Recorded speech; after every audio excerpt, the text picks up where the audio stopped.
Déjeme rescatar, fíjese, lo que dijo Antares Vázquez Alatorre, la diputada de Morena por el estado de Guanajuato, Antares Vázquez Alatorre, dice: la oposición no soporta que la gente quiera a López Obrador. Y claro que tiene razón. Odian a López Obrador. Si no, escuche a la oposición. Sí, obviamente van con todo contra la presidenta Claudia Sheinbaum Pardo, pero como la presidenta está en el poder y el presidente está cumpliendo lo que nos prometió de retirarse de la vida pública, pues es más fácil pegarle al que nos está defendiendo, ¿verdad? Al que no está en la mañanera. Vea y escuche. Está divertido el debate porque, miren, bueno, no es cierto, no está tan divertido porque son los lugares comunes. Que si la corrupción de Segalmex. ¿Y quién denunció la corrupción de Segalmex? Pues el gobierno de Morena. ¿Y qué creen? Que se ha recuperado el recurso. ¿Y qué creen? Que hay detenidos. Y que si el huachicol fiscal que inventaron ellos y que ahora lo denunció ¿quién? El gobierno de Morena. Y está en investigación, ¿por qué? Porque el gobierno de Morena lo denunció, no porque lo denunciaran los panistas.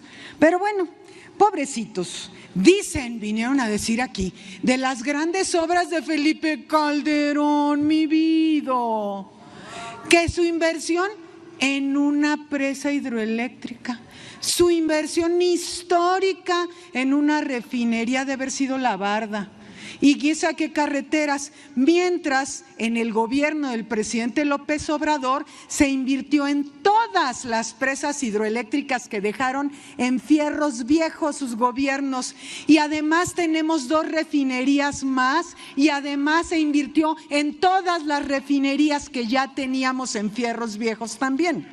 Pero bueno, respecto a la cuenta pública, también vinieron a decir que no se nota en el pueblo en los beneficios. Pues ellos no lo notan porque ellos sí les disminuyeron sus beneficios. Hay que entenderlos, hay que compadecernos de ellos porque sus beneficios sí se redujeron, pero los del pueblo, el pueblo lo sabe, el pueblo de México sabe que el gobierno del presidente López Obrador los ha beneficiado. Mire nada más.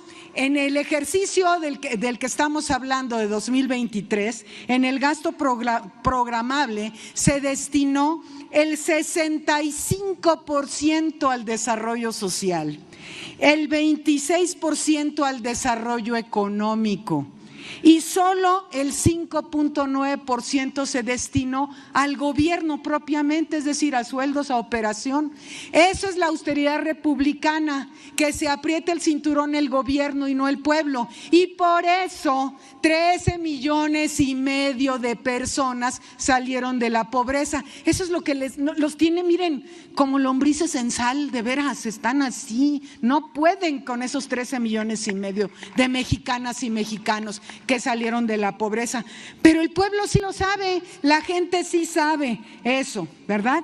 Entonces, se ha visto en este ejercicio fiscal que estamos analizando la orientación de la política de gasto público en el fortalecimiento de la suficiencia presupuestaria en proyectos y programas de bienestar, ¿sí? Derivado de las políticas de austeridad y de la disciplina presupuestaria de la Administración Pública Federal y entes autónomos, se registraron ahorros por 4,443 millones de pesos, compuestos en su mayoría por la disminución del gasto de operación y servicios personales, que fue lo que les decía. El gobierno pobre con el pueblo mejor, en su vida todavía no rico, pero mucho mejor.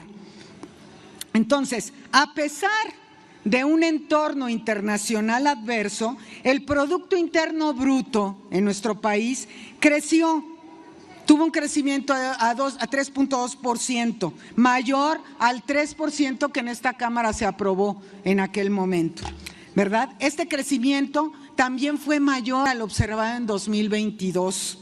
Lo que resulta relevante considerando que han sido los años de recuperación pospandemia.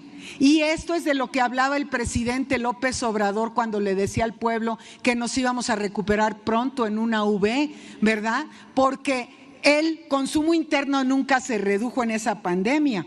Entonces es muy importante que el impulso al consumo, el crecimiento de las remesas y del salario mínimo, ¿se acuerdan cuando decían que iba a tener un gran impacto inflacionario el crecimiento del salario mínimo? Bueno, ya hasta su prócer Fox ya dijo que sí se equivocó.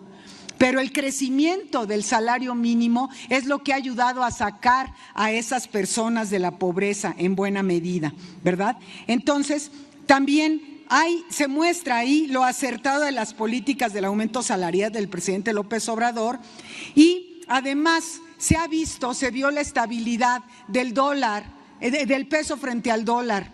¿Cuándo se había visto eso? Que decreciera el precio del dólar en el sexenio de López Obrador.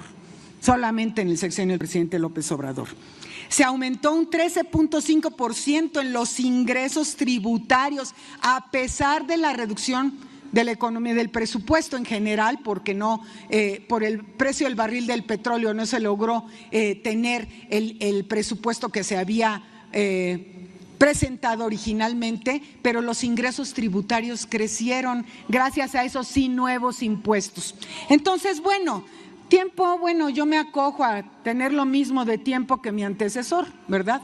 Entonces, pues bueno, están muy rabiosos, siguen con sus lugares comunes, sus corrupciones, esas que están en sus sueños guajiros encontrar. Ellos quisieran, y todo el día repiten en medios, que el presidente López Obrador y su familia son corruptos porque les surge atentar contra el núcleo de la respetabilidad de Andrés Manuel López Obrador, que es su honestidad. Pero no pueden, con esta cuenta pública del 2023, no pueden. Y no pueden con el cariño que el pueblo le tienen, y no pueden contra los 13.5 millones de mexicanos y mexicanas que salieron de la pobreza. Es cuanto. Hay saluditos, perdón que les moleste. Yo lo único que puedo decir es lo que se perdieron los guanajuatenses. Pudieron haber tenido esta gobernadora, pero bueno, en la democracia todos decidimos, ¿no? Ahí está Antares Vázquez Alatorre, amiga de Sin Censura, diputada federal de Morena por el estado de Guanajuato, tundiendo a la oposición y defendiendo el legado del presidente Andrés Manuel López Obrador, que sigue atravesado en el hígado de muchos de estos personajes de la oposición.